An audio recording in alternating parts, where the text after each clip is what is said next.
Hey guys, so a while ago, YouTube implemented a new feature called stable volume on various videos. It's right here under the settings menu. This option has been rolled out slowly. I personally have an extension that changes some features about YouTube, so I didn't actually see it until just now. A few other people have talked about this feature and what it does and why it can be harmful for audio-related videos, but I wanted to provide some more specific examples and explain why you should probably turn this off if you're watching audio-related videos or music videos.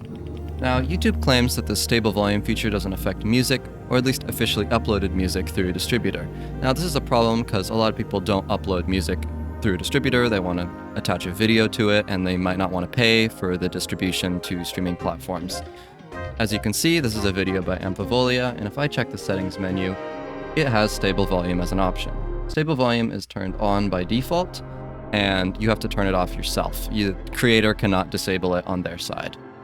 As you can see, on a song by a big artist like Skrillex, in the settings menu, stable volume is just grayed out. You can't even enable it if you want to. I also have the stats for nerds option open here, which you can find if you right-click on the video, which shows you how loud the content of the video is and if it has stable volume on. If it's on, it'll say DRC instead of this 13% here. Now, YouTube does two audio normalization steps. First, it takes the entire video and finds how loud it is on average, and then turns it down to a certain normalized level. Doesn't turn up videos if they're too quiet, it only turns them down if they're too loud. As you can see, Skrillex's songs are just uploaded going up to 0 dB, so this turned it down by like 7.6 decibels to reach that level that YouTube likes. But this feature is not super consistent. As I showed you, there's music with the option on. On most music videos I've found, the option is disabled, but on a significant amount, stable volume is still on. I'll show some examples of that. It also doesn't apply to videos which are not music all the time.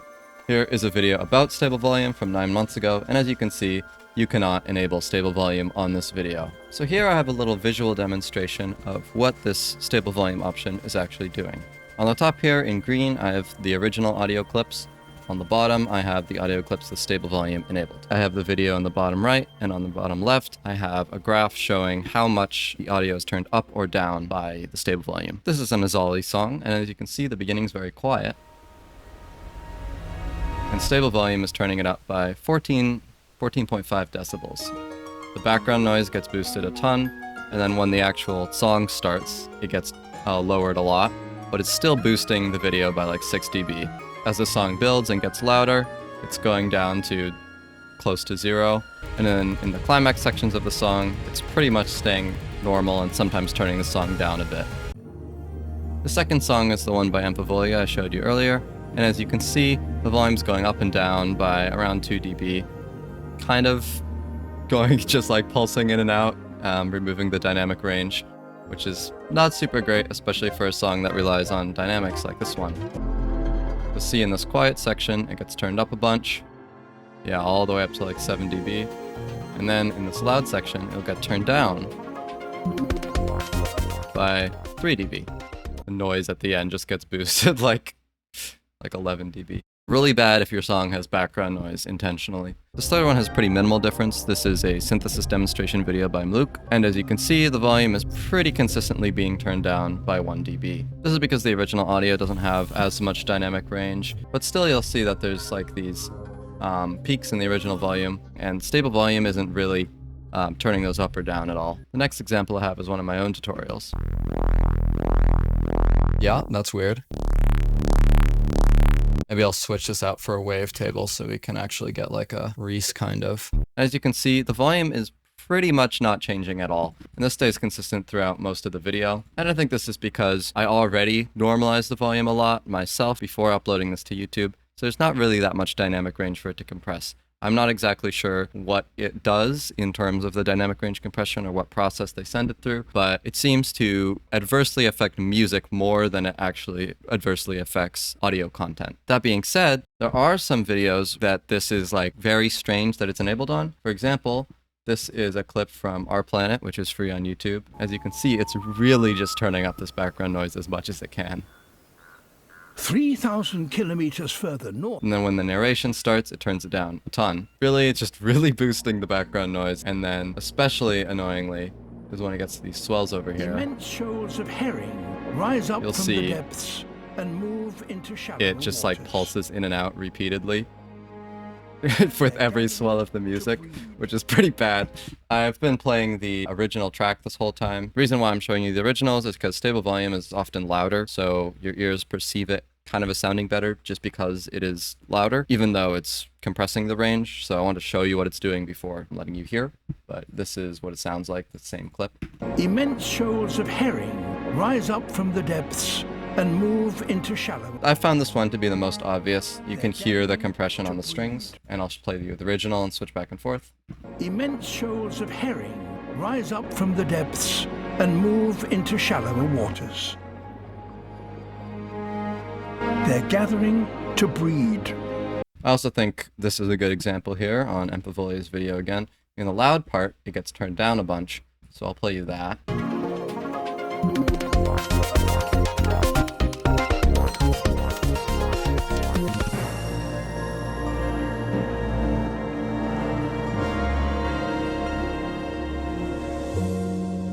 And then another example at the end of This Is All Your video. Just so much background noise. I don't have the original one going out this far actually, but at the beginning of the video you can also hear that. If you look at the waveform difference, it's like visibly different. Like it's just so much louder, but the background noise, it's kind of funny.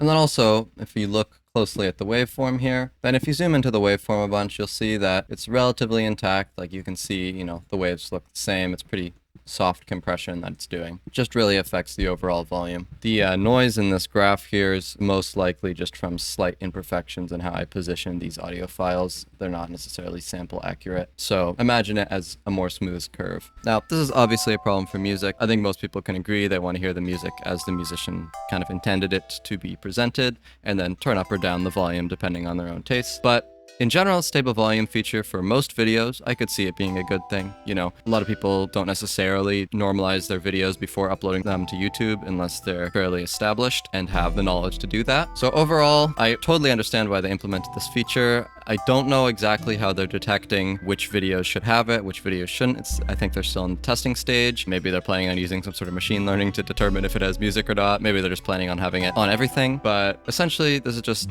kind of a PSA to say, if you're listening to music on YouTube, or if you're watching audio-related tutorials where the person knows what they're doing, they're probably intentionally mixing this, or if you're listening to some sort of documentary or short film or movie or anything that there's likely an audio person on the team of, then you should probably turn this off to get the intended experience. There are some times where a video such as the Our Planet documentary is uploaded pretty quietly to YouTube. As you can see, if I turn on Stats for Nerds, the content loudness is -8 dB. Quiet videos aren't super uncommon though. Lots of videos don't necessarily get turned down by YouTube to begin with, so they stay quieter. I think it'd be great if YouTube turned these quiet videos up to reach the threshold that they want, videos to be, without necessarily having stable audio on. Sometimes I find YouTube videos too quiet and, I have to just turn up my volume to compensate, which is easy. I mean, it's easy to change volume. But in general, I think having this on as a default, especially on audio-related channels, is kind of strange. They already have people categorize videos. I think if they just turned off this option, or at least turned it off by default, on videos under the music category, that would be a great fix. But yeah, just wanted to let everyone know and say, if you watch my videos, turn it off! Turn it off now! Because because I do the normalization myself. And I don't want this to be happening. Anyway, have a good day.